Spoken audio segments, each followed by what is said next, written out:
Hi, everyone. I will be your facilitator for this round. But first, I want to make sure that everybody knows their role. So Sandy, you are the storyteller. Courtney, you're the timekeeper. And Ang, you're the peer coach, okay?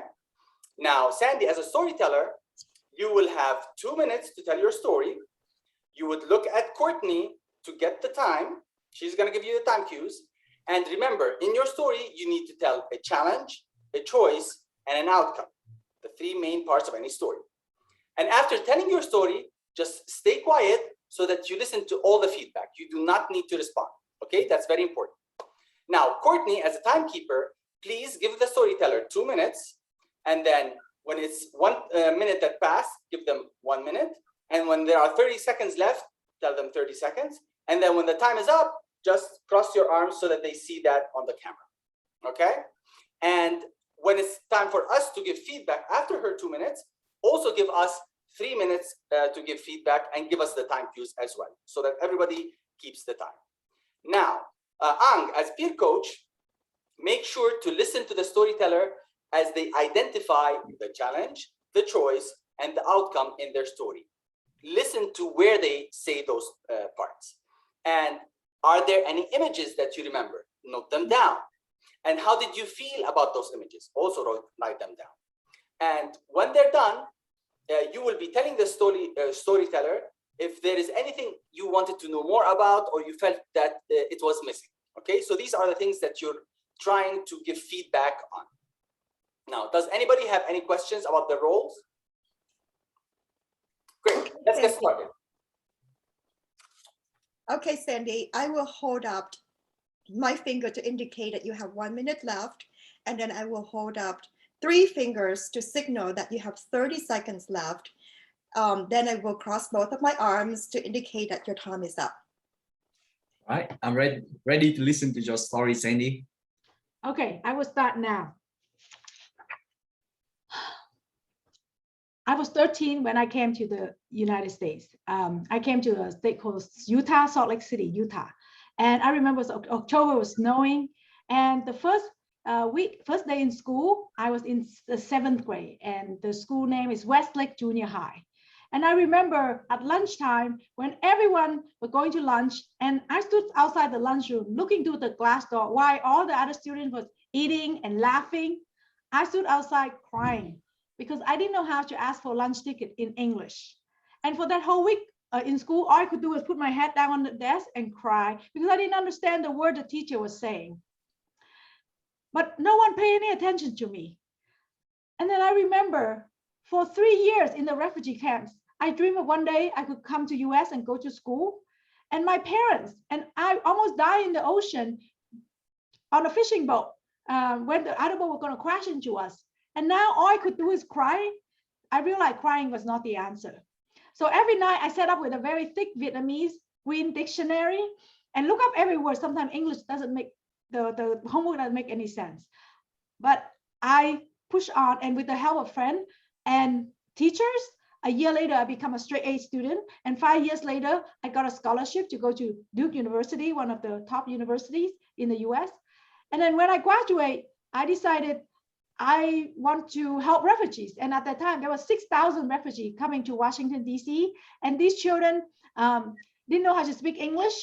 They got beat up in school. They joined gang. They dropped out of school. And so I realized I want to do something. So I started a nonprofit organization called Asian American League to help them learn English, do homework, graduate from high school, and go on to college.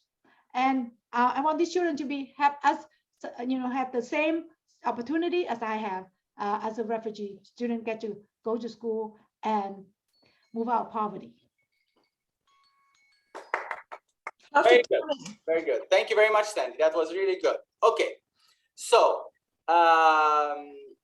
let's think. I'm going to give you a minute to think and recall the challenge, the choice, and the outcomes that you heard in Sandy's story. Courtney, please make sure that you keep us to the 3 minutes, and when there is 1 minute left for feedback, give us 1 minute and 30 seconds, right? Because we also want to not take too much time in the feedback. Now, I'm going to show you how I'm going to give Sandy feedback, And for the first part, I will ask the peer coach, Ang, to give comments. So Ang, please focus on what worked well first. What are the things that impacted you that you felt were good in the story? And then we can give her the stuff where she can do differently or she can improve on. We first start with the things that worked well. So as far as Sandy's story, Ang, when did you hear her challenge and what was her challenge? Her challenge. So I heard the Sandy challenge is not knowing English when she came to the US. Very good. And did you hear a choice in her story?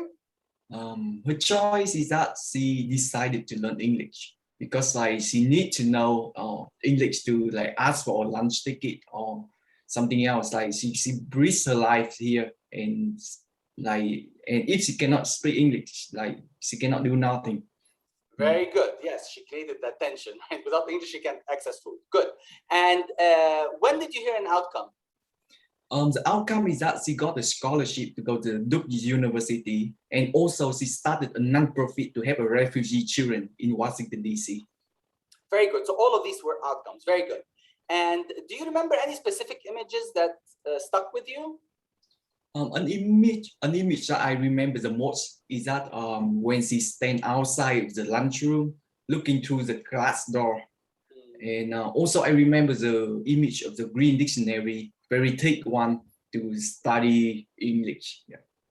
Very good. So these were images. How did you feel when you saw those images?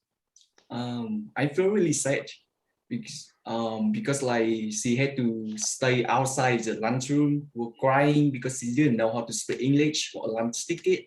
So in overall, I feel sad, but also I feel hopeful because like she turned to be a wonderful woman and lead a big organization to help a refugee and other people. So those other images evoked a different emotion, a different feeling. Very good. So you help the storyteller when you specify what part of the story made you feel what, right? Because then they know what's working and how it's working, how it's landing on the listener. Very good. Do you understand why somebody like Sandy cares about refugees? Because she used to be a refugee, so that's why she cares about for them. And she gave us images of what it is to be a refugee and not have a language and all the difficulties. Very good. What is something you want to know more? What that you felt like you wanted more? Personally, I would like to know why Sandy family was forced to leave Vietnam. Very good. And for me, what I wanted to know more about is any teachers or people around you that helped you with the English. It sounded like there was, and I didn't get that. I wanted to hear more about that. So, Sandy, what are 1 or 2 takeaways that you're going to take with you to revise your story? So I would like to do like 1 sentence about why my family had to leave Vietnam. And then I'm going to put in a moment where, you know, to show how the teacher and friends helped me to learn English. That's what I'm going to do. Thumbs up. Very good, everyone. We even did it on time. Yeah.